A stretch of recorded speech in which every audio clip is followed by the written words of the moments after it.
I'm supposed to. I suppose so. Suppose that. I don't suppose. Suppose and supposed to look and sound very similar, but we use them in very different ways. So today, I'm going to explain what each of them means, and I'm going to show you some of the different ways that we use each of them. Let's start with suppose. First, we often use suppose when we want someone to imagine a situation. For example, suppose that you won the lottery. This means that I want you to imagine that you won the lottery. And then we usually follow it with a question. For example, what would you do with the money? Or, suppose your plan doesn't work. What do we do then? We can use I suppose when we have a reason to believe that something is true, but we are not 100% sure that it is true.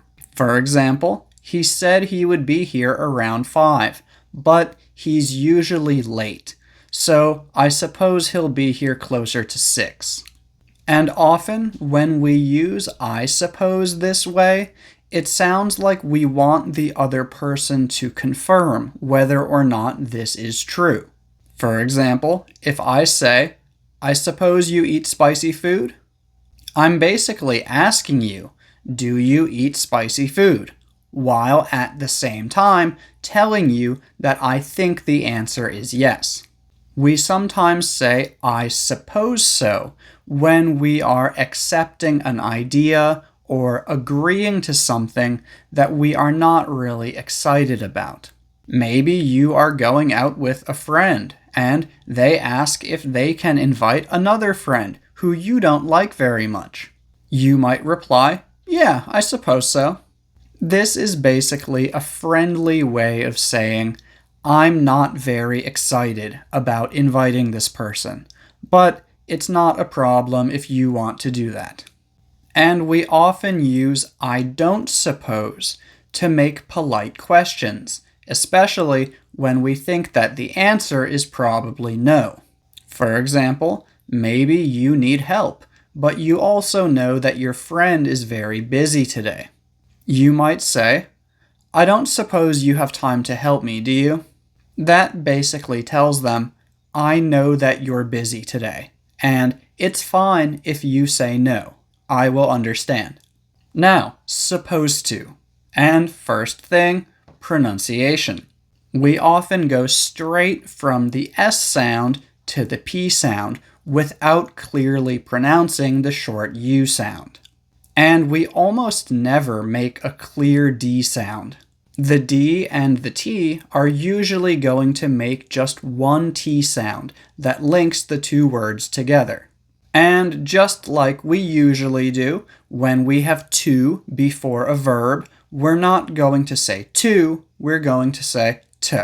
So you'll rarely hear anyone say supposed to. It usually sounds more like supposed to. And supposed to is very similar to should. It basically means that people believe that something will happen, or people believe that something is true. If I am supposed to do something, it is my responsibility to do it. Other people expect me to do it. If I don't do it, other people will probably be upset. If you are 1 hour late for work, your boss will probably be upset. And they might say something like, where have you been? You were supposed to be here an hour ago. Parents are supposed to take care of their children. If they don't take care of their children, other people will say that they are bad parents. And sometimes it's not about our actions. Sometimes it's just about something that someone told us and we now believe. For example, the weather is supposed to be very nice tomorrow. On the news, they said that it is going to be warm and sunny, so that's what I believe. Am I 100% sure that it's going to be warm and sunny?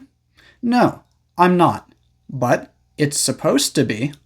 So if someone says, "You are not supposed to be here," that could mean two different things. It could mean that because of who you are not allowed to be in that area.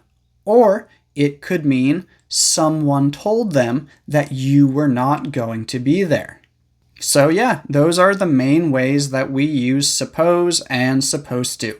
Yes, there are a few other ways that we can use them, but these are the main ones that I wanted to talk about today. Thank you for watching.